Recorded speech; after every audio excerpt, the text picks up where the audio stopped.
Returning now to our earlier story, South Australia has welcomed calls for a national standard for hazard reduction burns after the Prime Minister flagged the need for greater accountability ahead of future bushfire seasons. The New South Wales Deputy Premier John Barilaro is joining our political editor Andrew Clennell to discuss the development. Andrew?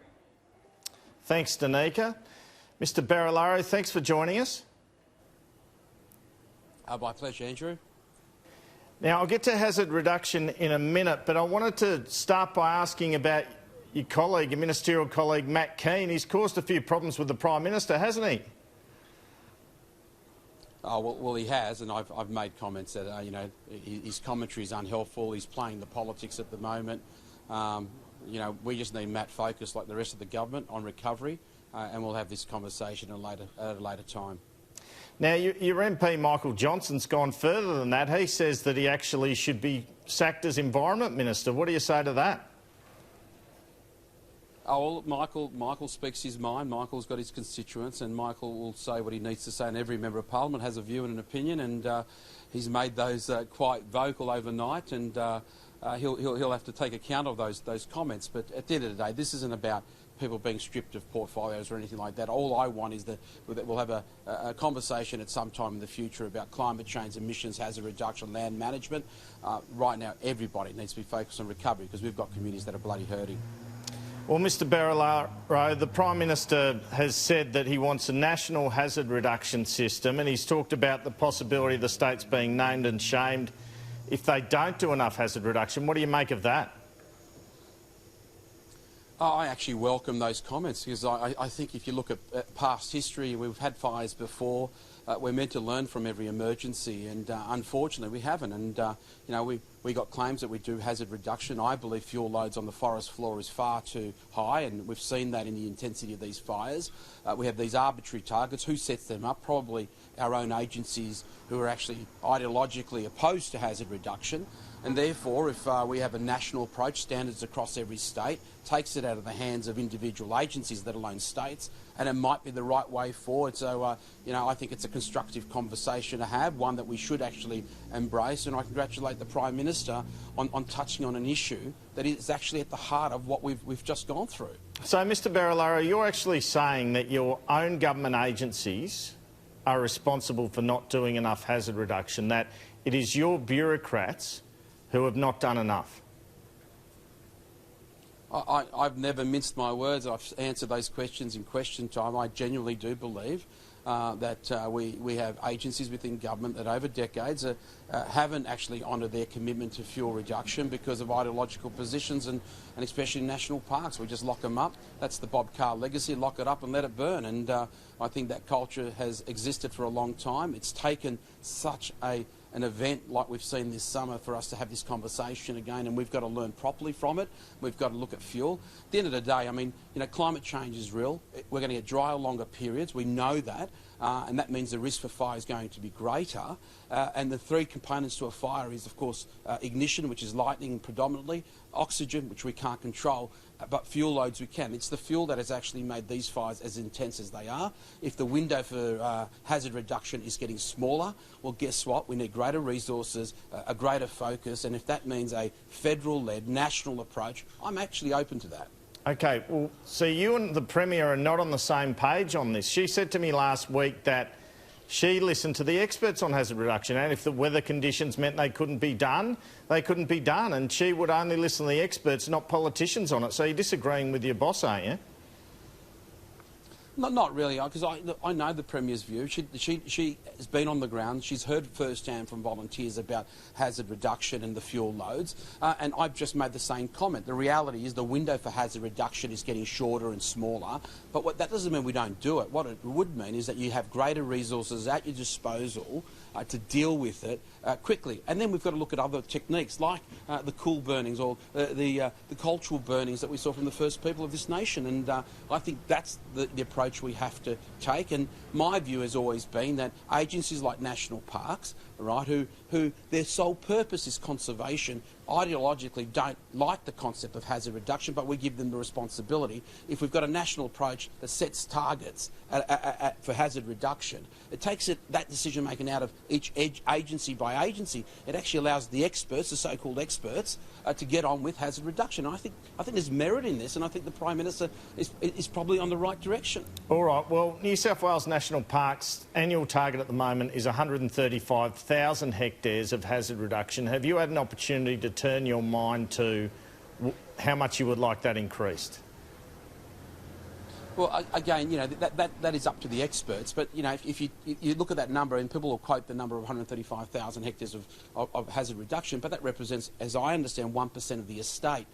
That isn't sufficient. You know, again, from the days of Bob Carr, we just lock up forests, call them national parks, and for some reason have no resources or don't do anything to manage them. Well, what percent? If you compare Australia's... What percent would you like to... What was the question? Well, you said 1% of the state. What percent of the state would you like to see burnt off a year? Well, I don't know. I'm not the expert, Andrew. But what I'm saying is, how much has the National Park estate grown over the last 2 decades, and how much has hazard reduction grown? Is there a connection? And I don't have that info. So I think there's a little bit of work to do with the experts about what we need to do to manage these parks for the future. And we've got to genuinely look at conservation values in national parks. I believe, like I said, we just lock them up and then let them burn. OK, well, you've been Deputy Premier for a couple of years now, nearly 3 years, I think, and what arguments have you had internally? I know once you kicked Matt Keane out of your office, but what arguments have you had internally about doing more about hazard reduction? Have you had that argument? Have you tried?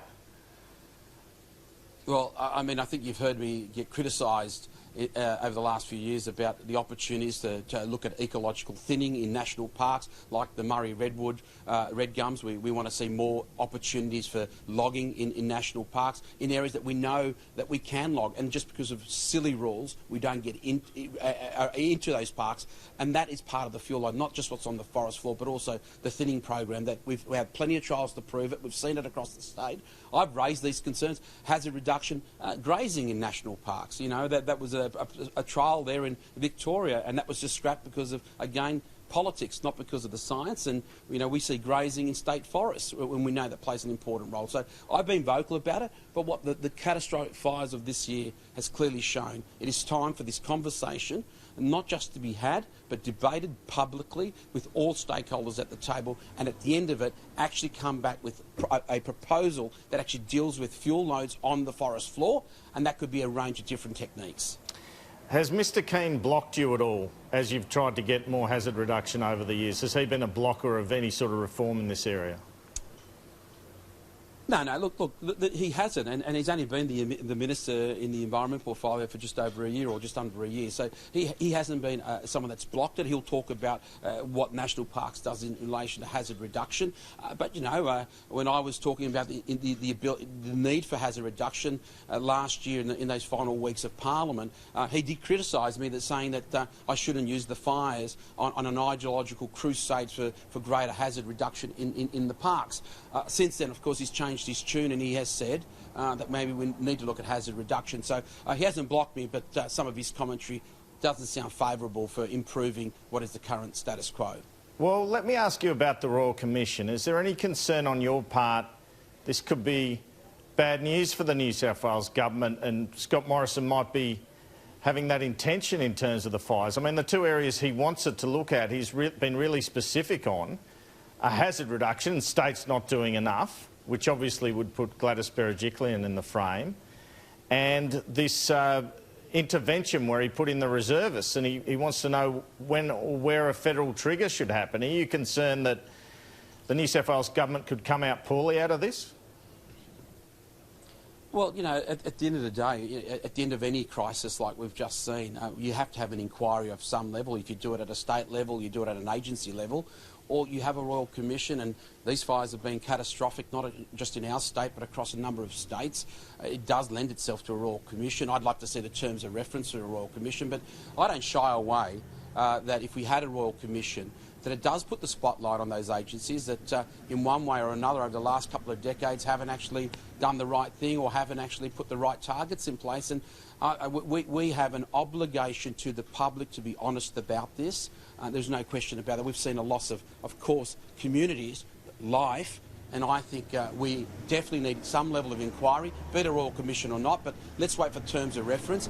And we should put everything on the table, from hazard reduction, fuel loads, national parks, emissions, the ability to manage our forests and everything in between. I think you should not just make it, it should be quite broad, because we get one chance at this, and that is how we manage lands for the future so we can protect community, because we haven't done that, and we actually haven't protected the environment at all. Some of these fires in national parks, because of the fuel load, have been so intense that the subsoil has been deteriorated, burnt, and you won't see regeneration in those areas, I believe, between 5 and 10 years. So that's a poor environmental and outcome, which is contrary to why we lock up parks in the first instance. Well, Mr Barilaro, the way you talk about the agencies and them being held to account, you're the politician, Gladys is the politician. Isn't it your job to hold the agencies to account? Are you saying the agencies are effectively running the government, not you? Andrew, you've been commenting on state politics or politics for a long time. You know yourself, at times there is always the argy-bargy between advice from agencies to ministers and then to government. And sometimes, and I've called this out in the past, I believe that advice is biased. We are the leaders, you're right, we're the elected body. We need to now show that leadership, and we will need to make the tough decisions to set the direction. That's where I think the months ahead are going to show exactly how we respond and what the future looks like. Should New South Wales have requested those reservists as Scott Morrison wanted? Was there a bit of a mistake there with him having to move forward and integrate and do it himself? No, not really, because, you know, we do rely on, like, the RFS Commissioner. You know, his advice at the time, and he continued to advise us about the resources we had at hand. We had all our agencies working together, all the emergency services working together, where we also had, I mean, everyone keeps saying we didn't have the ADF at the table, but we did. Where they had a role, logistics, etc., communications, they were already involved. But where the ADF is actually playing an important role is in my new role as the Minister responsible for recovery, where now we've got the ADF on the ground. You know, bringing their tankers in with water, moving, of course, hay or other debris, plant operators, cleaning up properties and land. And now I think the value of the ADF is exactly where we need them, and that's what we've welcomed the intervention of the ADF now. But Mr Barilaro, is it the case from what you're saying that it was in fact Shane Fitzsimmons who said to the government, we don't want those reservists now, and that caused the conflict with Scott Morrison? Is that your understanding?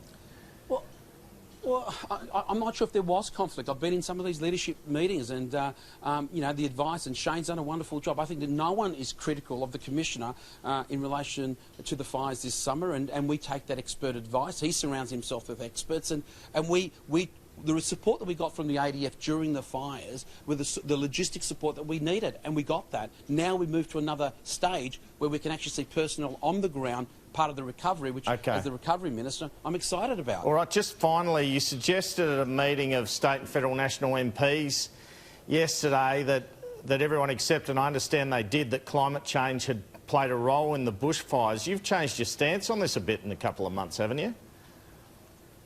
No, not at all. I've always said, you know, climate change is real, because we live it each and every day, Andrew, in the bush. You know, we've gone through the worst drought, but we're now in parts of the state that are flooding. We've seen floods in 2016. We're going to see extreme ends of the weather, and we live it each and every day. But what I want to be is pragmatic. You know, emission targets are important. As a state, we've got an ambitious emission target by 2050 to net zero.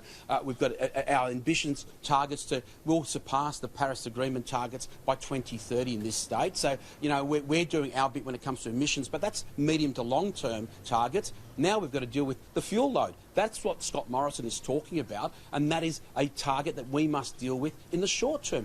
They all go hand in hand, and we accept that. But the extremes are there, and we'll deal with floods when they come later this year, possibly with a wet winter. Mr Barilaro, thanks very much for your time. Thank you, Andrew.